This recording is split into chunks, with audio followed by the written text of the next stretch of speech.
Good evening and welcome to Biz RoundUp. I am Tamirun Imsat and we at Art Television bring you a collection of business highlights. Let's have a look at the headlines. Government highlights the potential benefits from the BRICS membership. President holds discussions to expedite digitalization process. Colombo Stock Exchange who issues unprecedented heights. News in detail.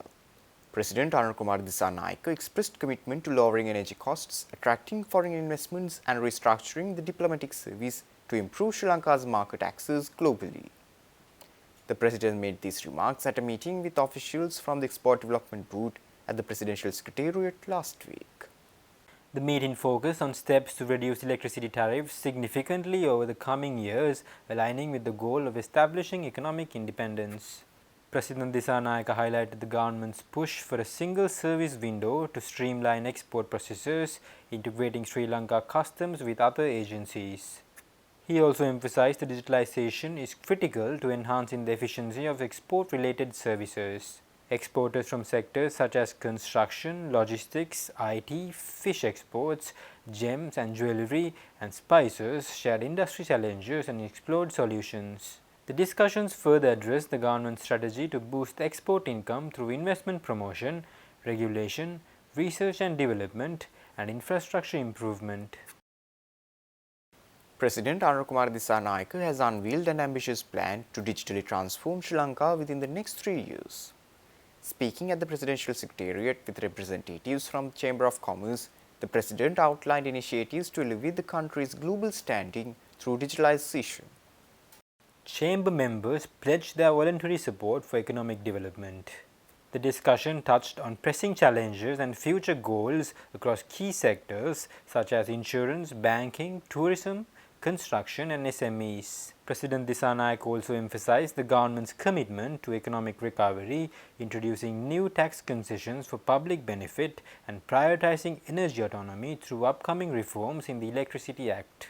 He further revealed plans to reduce electricity costs and enhance the Electricity Board's efficiency to improve public service delivery. Among those in attendance were President of the National Chamber of Commerce, Deepal Nelson, Secretary of the Chamber, Dr. Lakmal Fernando, Managing Director of Selinco General Insurance, Patrick Alves, and CEO of Pan Asia Bank, Nalin Nedirisinghe. In a meeting with the Sri Lanka Banks Association, President Anil Kumar Dissanayake emphasized his administration's neutral stance aiming to drive national economic recovery with impartial decision-making. During a discussion held at the Presidential Secretariat, the President underscored the banking sector's crucial role in fostering growth, particularly in supporting micro, small and medium enterprises. With no special affiliations to any business or development sectors, President Dissanayake expressed a commitment to fair decisions that prioritize economic resilience. Addressing the challenges of economic crises, he urged responsible banking practices to ensure mutual benefits for banks and entrepreneurs alike. He also highlighted the substantial impact of Sri Lanka's informal sector and stressed the importance of formalizing measures that protect livelihoods. The President's goal includes the rollout of a national digital ID within 18 months as part of a broader push for digital transformation and a transparent economic environment. Banking sector representatives in attendance included key figures such as Sri Lanka Banks Association Chairman Bingumal Tevaratantri and executives from Commercial Bank, Sampath Bank, Selam Bank and others. A high-level meeting took place at the Presidential Secretariat to discuss advancements in the Colombo Commercial City Development Project. Secretary to the President Dr. Nandika Sanath Kumar Nayaka met with the Managing Director of the CHEC Port City Colombo, Cheong Hongfeng.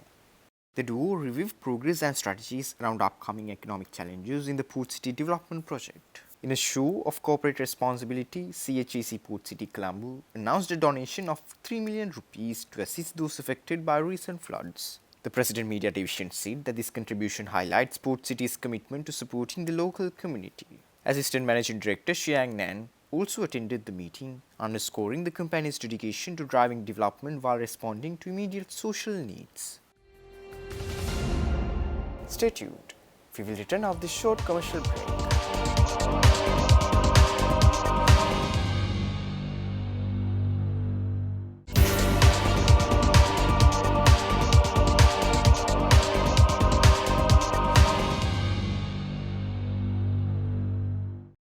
Welcome back after the break. President Anukumara Dissanayake met with the European Union delegation led by EU Ambassador Carmen Moreno in Colombo to discuss Sri Lanka's current security landscape and areas of bilateral cooperation. The delegation met with President Anukumara Dissanayake at the Presidential Secretariat recently. The President highlighted recent security improvements, particularly in tourist areas where increased law enforcement and emergency services aim to ensure a safe environment for both tourists and residents. During the meeting, the EU delegation expressed commitment to strengthening Sri Lanka's market access, expanding employment opportunities within the EU, and enhancing tourism. They also pledged support for Sri Lanka in knowledge exchange, education, social protection, and anti-corruption initiatives. Discussions also focused on bolstering vocational education, maritime sector development, investment, and Sri Lanka's peace and reconciliation process. Sri Lanka's Foreign Secretary Aruna Vijayewardene represented the country at the BRICS Plus Outreach Dialogue in Kazan, Russia, following the 16th BRICS Summit held recently. Chaired by Russian President Vladimir Putin, the summit gathered 35 leaders or representatives alongside the United Nations Secretary General. The BRICS group currently includes Brazil, Russia, India, China, South Africa, Egypt, Ethiopia, Iran, and the UAE, with Brazil set to assume the chair in 2025. The summit concluded with the adoption of the Kazan Declaration, emphasizing growing interest in BRICS from global South nations and supporting the gradual extension of BRICS partnership status. In her address, Foreign Secretary Vijayewardene expressed Sri Lanka's aspiration for closer ties with BRICS and the new development bank, highlighting the potential benefits of membership for Sri Lanka and its intended contributions to the group. On the summit's sidelines, Vijayewardene engaged in bilateral discussions with Russian Deputy Foreign Minister Sergei Ryabkov, Egyptian Deputy Foreign Minister Ragoy El-Etribi, and Chinese Foreign Affairs Executive Vice Minister Mao Xiaoshu. These meetings focused on Sri Lanka's interest in BRICS and the NDB, with supportive responses from the leaders. She also met with NDB President Dilma Rousseff to further explore opportunities for collaboration. Sri Lanka took part in the Commonwealth Heads of Government meeting 2024 themed One Resilient Common Future Transforming Our Commonwealth held in Samoa last week. The event brought together leaders from the 56 Commonwealth member states, highlighting shared goals of peace, democracy, and prosperity. The Commonwealth represents a diverse group of 2.7 billion people, including both developed and developing nations. Key outcomes of CHOGM 2024 included the adoption of the Leaders' Statement, the Samoa CHOGM 2024 Communique, and the APIA Commonwealth Ocean Declaration.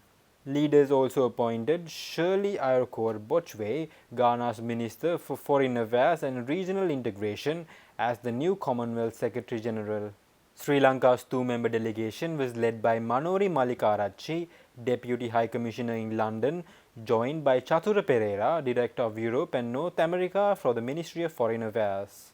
The delegation also engaged in Commonwealth Foreign Affairs Ministers meeting on 24th October. Stay tuned. We will return after this short commercial break.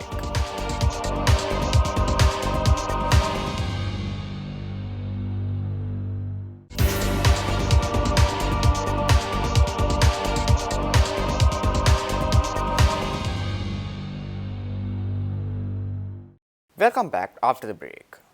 President Anukumara Dissanayake announced that the government will extend support to small and medium-scale rice mill owners to strengthen the operations and stabilize the rice market.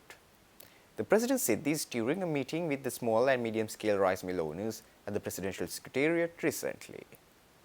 During a meeting, the President highlighted that given the significant government investments in agriculture, irrigation and fertilizer subsidies, mill owners have a social responsibility to provide rice at fair prices. The discussions covered various strategies to enhance the production capacity of small and medium-scale rice mills, aiming to balance market demands effectively. Emphasizing market stability, the President warned that no business would be allowed to exploit the situation by unfairly raising rice prices. Cabinet spokesman and Minister Vijitha Herath has announced the approval of MSOQ Trading Limited as the official supplier of liquefied petroleum gas to Litrogas Sri Lanka for 2025. The cabinet spokesperson said this speaking at the post-cabinet meeting media briefing earlier this week. This decision was made following an international competitive bidding process using a single-stage double lot system. Two suppliers submitted bids, MS OQ Trading Limited and MS Siam Gas Trading Limited. However, the bid from Siam Gas was rejected. With recommendations from the Technical Appraisal Committee and the Standing Procurement Committee, OQ Trading Limited was deemed the most responsive bidder for the contract. This move ensures a secure and reliable LPG supply for the country throughout 2025, benefiting households and industries alike. The Colombo Stock Exchange is performing better these days, and just a few days before last Wednesday, the turnover was 7 billion rupees, marking the second highest for the year. A crossing on Harishchandra Mills contributed over $1 billion to the turnover, and Swadeshi Industrial Works, Mills Takoop, NDB, CF5N, Haley's and Tokyo Cement were the significant contributors. Strong performance reflects heightened investor confidence and is an encouraging sign for the market's outlook. The indices have also shown remarkable strength this week, both the All Share Price Index and the S&P Sri Lanka 20 Index reaching their highest year-to-date values as of today. The SPI closed at 12,770.58, gaining 24.98 points, while the S&P Sri Lanka 20 Index ended the day at 3,864.32, up by 8.59 points. In the previous weekend in 25th October, the CSE recorded a healthy weekly turnover of 15.3 billion rupees, with the SPI delivering a return of 1.66%, whilst the S&P Sri Lanka 20 Index climbed 3.76%. With that, we wind up for today. For this and more, subscribe to our channel on YouTube and follow us on Facebook. See you tomorrow with State of Business at 7:45 p.m. Take care and good night.